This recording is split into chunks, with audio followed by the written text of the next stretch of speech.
नमस्कार। आज मैं आप लोग को लिए 2022 का पद्म अवार्ड्स लेकर आई हूँ। मैं श्वेता आनंद। ठीक है बच्चों, तो आज का मुख्य टॉपिक क्या है? पद्म अवार्ड जो 2022 में मिला है। ये पुरस्कार गणतंत्र दिवस के अवसर पर ही दिया जाता है। ठीक है बच्चों, ये पद्म पुरस्कार जो है वो भारत रत्न सबसे ऊंचा सर्वोच्च पुरस्कार है। उसके बाद पद्म अवार्ड्स का ही स्थान होता है। तो मैं अब शुरू करती हूँ आप लोग के लिए। ठीक है बच्चों, आप लोग ध्यान से बैठ के ध्यान से सुनो। पद्म पुरस्कार भारत के सर्वोच्च नागरिक पुरस्कारों में से एक है। ठीक है, ये पुरस्कार कला, समाज सेवा, विज्ञान, उद्योग, चिकित्सा, साहित्य, खेल कूद के क्षेत्र में विशेष योगदान के लिए प्रदान किए जाते हैं। ठीक है, किस किस क्षेत्र में हो गया आपका? कला, समाज सेवा, है ना, और विज्ञान, उद्योग, चिकित्सा, मेडिकल साइंस, साहित्य, लिटरेचर, खेलकूद, स्पोर्ट्स के क्षेत्र में विशेष योगदान के लिए प्रदान किए जाते हैं। मैं आप कुछ फैक्ट्स बताऊंगी आपको जो मैं अभी बताई हूँ। पद्म पुरस्कार की शुरुआत कब से हुई? ये वर्ष 1954 से शुरू हुई थी। इसके बाद हर वर्ष गणतंत्र दिवस के अवसर पर इनकी घोषणा की जाती है। और मुख्य फैक्ट्स क्या हैं कि 1978, 1979, 1993 और 1997 में पद्म पुरस्कारों की घोषणा नहीं की गई थी। ठीक है, अब आगे। वर्ष 2022 में 128 पद्म पुरस्कारों की घोषणा की गई है। ठीक है, पद्म सबसे तो मैं आपको सबसे पहले ये बताऊंगी कि पद्म अवार्ड्स में कौन कौन अवार्ड्स आते हैं।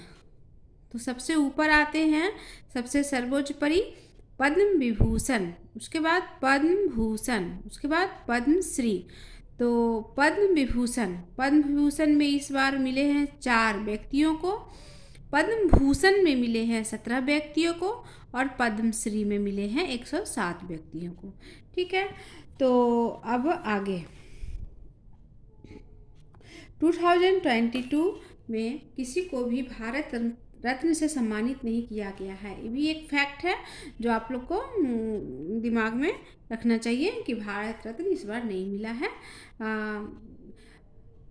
वर्ष 2022 के पद्म पुरस्कार विजेताओं में 34 महिलाएं, 10 लोग और विदेशी प्रवासी भारतीय PIO IOC हैं। इसके अलावा 13 लोगों को पद्म पुरस्कार मरणोपरांत दिया गया है। ठीक है, फैक्ट्स क्या हैं यहाँ पे मैं अभी आप लोग को समझा रही हूँ कि 34 महिलाओं को, बहुत सारी महिलाएं, फिर भी मतलब जो हमारे देश में कंटिन्यूटी है महिलाओं की, उस हिसाब से 34 महिलाओं को मिला है। ये बहुत अच्छी बात है। फिर 10 लोग जो विदेशी हैं, मतलब कि प्रवासी भारतीय जो भारत के रहते हुए बाहर में बस गए हैं, जैसे PIO IOC हैं। इनके अलावा 13 लोगों को मरने के बाद पद्म पुरस्कार से नवाजा गया। ठीक है, अब पद्म विभूषण के बारे में मैं आपको विस्तृत जानकारी देती हूँ। पद्म विभूषण भारत सरकार द्वारा भारत रत्न के बाद दिया जाने वाला दूसरा सर्वोच्च नागरिक सम्मान है। वर्ष 2022 में 4 व्यक्तियों को पद्म विभूषण दिया गया है। सबसे पहले आते हैं प्रभा आत्रे, कला के क्षेत्र में। जन्म कब हुआ था उनका? 13 सितंबर 1932 को पुणे महाराष्ट्र में हुआ था। वे एक महान विचारक, कलाकार, संगीतकार और लेखक हैं। ठीक है बच्चों, उसके बाद आते हैं कल्याण सिंह, इनको मरणोपरांत मिला। इनका जन्म 5 जनवरी 1932 को यूपी के अलीगढ़ में हुआ था। यूपी के CM भी थे ये। ठीक है, यूपी के पूर्व CM थे 1991 में दूसरी बार और 1997 में। ठीक है, ये 2 बार बने थे, 1991 में और 97 में यूपी के PM बने थे, CM बने थे, चीफ मिनिस्टर। ठीक है, वे राजस्थान तथा हिमाचल के गवर्नर भी थे। तो क्वेश्चन ये भी पूछ सकता है कि जो यूपी में CM थे वो और कहाँ के गवर्नर भी बने थे, तो वे राजस्थान और हिमाचल। तो कल्याण सिंह हो गए।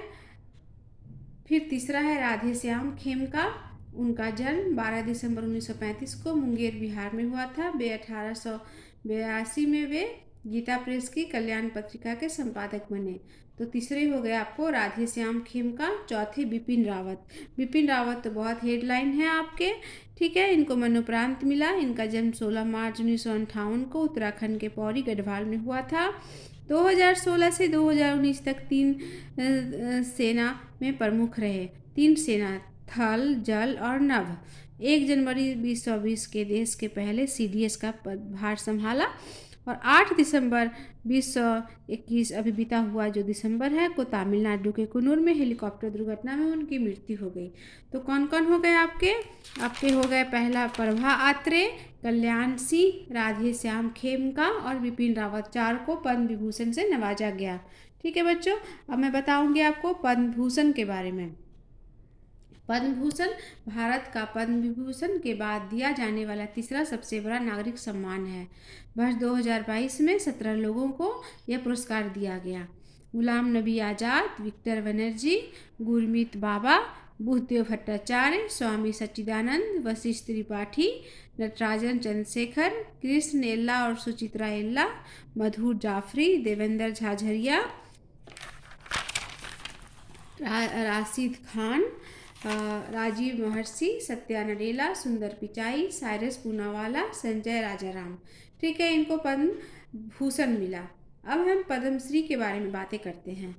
तो पद्मश्री भारत सरकार के द्वारा दिया जाने वाला चौथा सबसे बड़ा नागरिक सम्मान है। यह आमतौर पर भारतीय नागरिकों को ही दिया जाता है।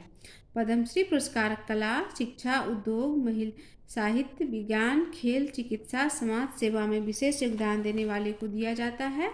वर्ष 2022 में 107 लोगों को मिला। तो पद्मश्री जो है वो चौथा सबसे नागरिक पुरस्कार है। चौथा सबसे पहला भारत रत्न, फिर पद्म अवार्ड्स के में आते हैं, पद्म अवार्ड्स में आते हैं, सबसे ऊपर भारत रत्न, उसके बाद पद्म अवार्ड्स। पद्म अवार्ड्स में 3 कैटेगरी है, पद्म विभूषण, पद्म भूषण, पद्मश्री। तो पद्म भूषण और पद्मश्री मैंने आपको बताया अभी, और अब पद्मश्री के बारे में बता रही हूँ कि यह चौथा सबसे बड़ा नागरिक पुरस्कार है।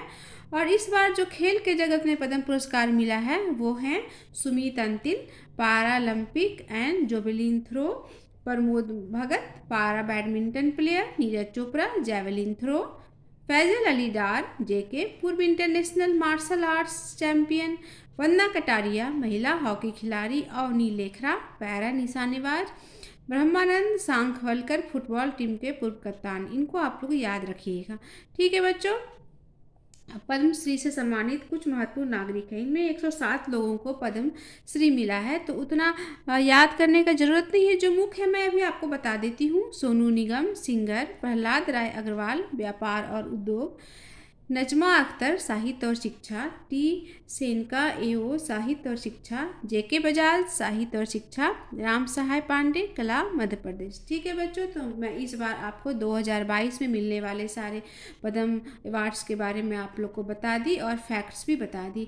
अगर बच्चों आप लोग को मेरा चैनल पसंद आए और ये वीडियो पसंद आए 2022 के पद्म अवार्ड्स के बारे में, तो आप मेरे वीडियो को लाइक, सब्सक्राइब और शेयर ज़रूर करिएगा।